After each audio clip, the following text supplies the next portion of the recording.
వట్టినాగులపల్లి భూ వివాదం మళ్లీ తెరపైకొచ్చింది. గతంలో మంత్రి పొంగిరెడ్డి శ్రీనివాసరెడ్డి తనయుడి రాఘవ కన్స్ట్రక్షన్స్ పై పోలీస్ కేసు నమోదు కావడం అనంతరం ఇన్స్పెక్టర్ బదిలీ కావడం జరిగింది. సరిగ్గా అదే భూ వివాదం ఇప్పుడు మరోసారి రాజుకున్నట్టు కనిపిస్తున్నది. కాకపోతే గతంలో రాఘవ కన్స్ట్రక్షన్స్ తెర మీద కనిపించగా ఇప్పుడు న్యూ జెన్ బిల్డర్స్ పేరు వచ్చింది.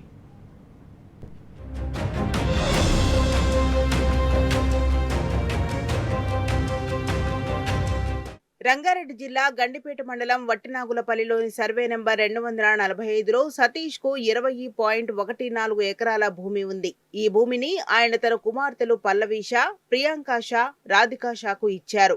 ఈ భూమిని ఆనుకొని సర్వే నెంబర్ 258, 259లో మరికొందరి భూములున్నాయి. ఇవి అభినవ్ షా, అక్షయ్ షా పేరిట ఉండగా వీరి భూముల్లోంచే ఔటర్ రింగ్ రోడ్ నిర్మాణం కావడంతో కొంత భూమి కోల్పోయారు. ప్రస్తుతం ఔటర్ ను ఆనుకొని ఈ రెండు సర్వే నెంబర్లలో 9.10 ఎకరాల భూమి ఉంది. దీన్ని రాఘవ కన్స్ట్రక్షన్ డెవలప్మెంట్ కింద తీసుకున్నది. యజమానుల సమ్మతితో అగ్రిమెంట్లు చేసుకున్నది. ఈ భూమి వెనకాలే సతీష్ కు చెందిన 20.14 ఎకరాల భూమిని కూడా డెవలప్మెంట్ అగ్రిమెంట్ కింద తీసుకుంటే భారీ నిర్మాణం చేపట్టవచ్చని ప్రణాళిక రూపొందించింది.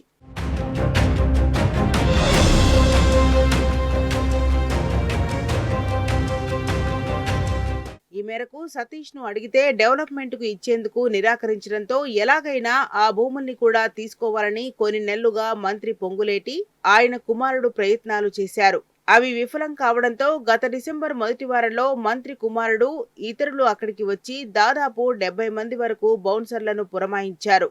వారంతా అక్కడున్న సెక్యూరిటీని కొట్టి జేసీబీలతో ప్రహరీ, గోశాలను కూల్చివేశారు.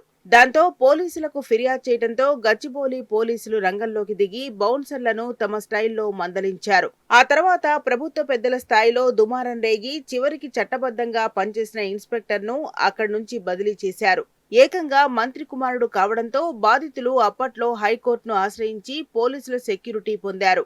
దీంతో వివాదం సద్దుమణిగిందని అందరూ అనుకున్నారు. కానీ ఎలాగైనా సతీష్ కుటుంబానికి చెందిన భూమిని పొందాలనే పంతం మాత్రం ఇంకా కొనసాగుతూనే ఉందని తాజా ఘటనతో తేటతెల్లమైంది.